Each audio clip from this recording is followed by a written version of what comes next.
Hola, un abrazo muy grande para ustedes. Bienvenidos a esta nueva disertación correspondiente a la semana 6 y hoy meditaremos un poco sobre lo que es la ética, ¿no? La ética de nuestro mundo contemporáneo. Es importante hacer un recorrido por los valores que nos enseñan las diferentes corrientes filosóficas a lo largo de la historia, porque finalmente interpretar al hombre desde el antropocentrismo, es decir, desde el estudio de sí mismo y desde las diferentes doctrinas, corrientes y pensamientos, a partir de la autocrítica, nos permiten formularnos una pregunta. Y eso es, ¿qué es lo que consideramos bien y qué es lo que consideramos mal para que el hombre pueda desarrollarse a sí mismo, no solamente desde su esquema de pensamiento, sino también desde su interacción con otros seres humanos y finalmente entender el propósito del humanismo, que no es más que devolverle el sentido humano o antropológico a todas las ciencias o a todas las corrientes de pensamiento aplicables en el mundo moderno. De manera pues que la ética se vuelve un componente fundamental a la hora de entender el humanismo en procesos tan importantes como el formativo, donde en los últimos días pues se nos enseña que hay que estudiar para ser productivos, ¿no? Y que ese pensamiento pues aboca al ser humano a tomar decisiones en torno a transformar, a cambiar, a evolucionar, ¿sí? Entonces, dentro de las teorías evolucionistas, para finalmente lograr un propósito de vida que no se acopla o que no se acomoda a esta importante línea de pensamiento como lo es el humanismo contemporáneo y hace que el proceso de educación que es tan importante en nuestros días pues pierda un sentido clave porque finalmente entendemos que la percepción de nuestros sentidos de lo que es bueno, de lo que es malo, proviene de adentro, de lo que nuestra razón, de lo que nuestra conciencia nos dice y es de esa manera que construimos conocimiento.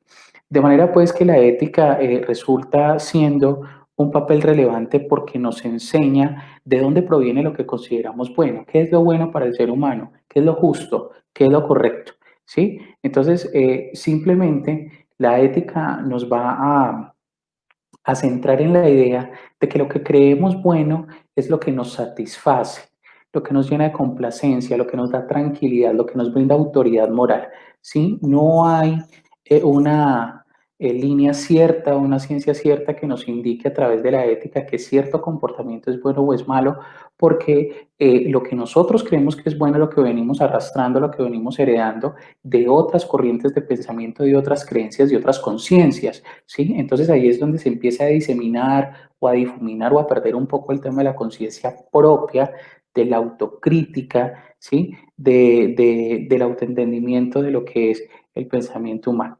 Entonces la ética entra a cobrar un papel, digámoslo de alguna manera, relevante a la hora de entender cómo es que piensa el hombre, cómo es que deben de ir orientadas las ciencias y finalmente qué es lo que resulta siendo bueno y saludable para el hombre. Desde allí se desprenden otras dos corrientes teóricas. La primera es el utilitarismo y la segunda es el tema de las libertades. El utilitarismo es lo que al hombre lo hace feliz. ¿Sí? En eso se sintetiza lo que al hombre lo hace feliz, lo que el hombre considera que es útil o necesario para satisfacer sus necesidades.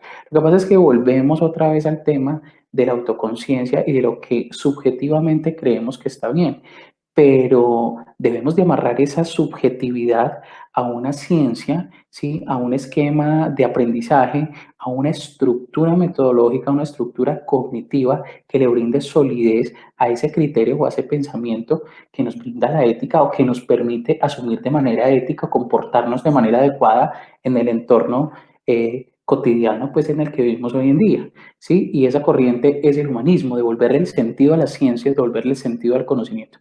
Y la otra línea pues será la de las libertades, que en últimas termina siendo lo que cada uno considera no que es necesario, ¿sí? Sino que es vital para vivir. Entonces, la conciencia del mercado, la conciencia de la necesidad de trabajar, la conciencia de la necesidad de producción, pero finalmente una conciencia, ¿sí? Entonces, la ética en estos dos planos o en estos dos universos termina siendo la forma como el hombre considera que debe actuar no solo para ser productivo, sino para mejorar sus relaciones humanas y actuar conforme a lo que dictan las normas de convivencia, que no son más que otra abstracción, otra herencia de lo que hemos venido construyendo, ¿sí? A lo largo de la historia. Esto es una breve introducción. El tema de la ética es suficientemente vasto, es muy importante y por eso los invito a que al momento de realizar la rúbrica evaluativa veamos el video de la intervención de Fernando Sabater, una intervención sobre la ética que por demás es magistral, para entender y dimensionar un poco sobre estos conceptos del utilitarismo, de la ética, la autoconciencia, de la autocrítica, de las libertades, ¿sí? Y a partir de allí desarrollar un punto de vista. Y ese punto de vista es con el que usted va a desarrollar la rúbrica evaluativa. Esta rúbrica evaluativa es especial porque consiste en un foro abierto que estará disponible de día de hoy a 6 de la tarde hasta la próxima semana, un día antes de la clase, es decir, el jueves hasta las 12 de la noche, para que usted realice un comentario no inferior a 10 líneas ni superior a 20, donde plasme una opinión en torno a la interacción de la ética con las nuevas tecnologías. Las nuevas tecnologías, entre otras cosas, son la forma como el hombre involuciona. Y digo involuciona porque a pesar de que son avances, a pesar de que son formas evolucionistas, ¿sí? No le permiten al hombre desarrollar su conciencia y su autocrítica porque lo que hacen las tecnologías, no estamos hablando solo de los computadores o no estamos hablando solo de, eh, de las técnicas industriales, estamos hablando también del conocimiento, ¿sí? Los avances tecnológicos de manera automatizada lo que hacen es precisamente eso, automatizar, reemplazar o pretender reemplazar el trabajo mental que lleva al hombre a desarrollar una sana crítica y una capacidad de reflexión o de conciencia de sí mismo y de su entorno. Pues bien, entonces usted desarrollará un comentario y lo alojará allí en el foro que está abierto para que cada uno realice su discusión y de esta manera pues daremos cumplimiento al segundo componente evaluativo parcial, ¿sí? Que pues estará aplicado con suficiente tiempo para que usted lo desarrolle y de esta manera pueda cumplir a cabalidad con sus propósitos académicos dentro de la asignatura. Bueno, con esto hemos terminado nuestra meditación.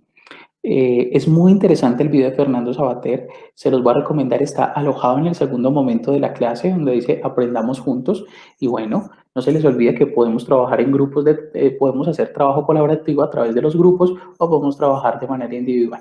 Un abrazo para ustedes.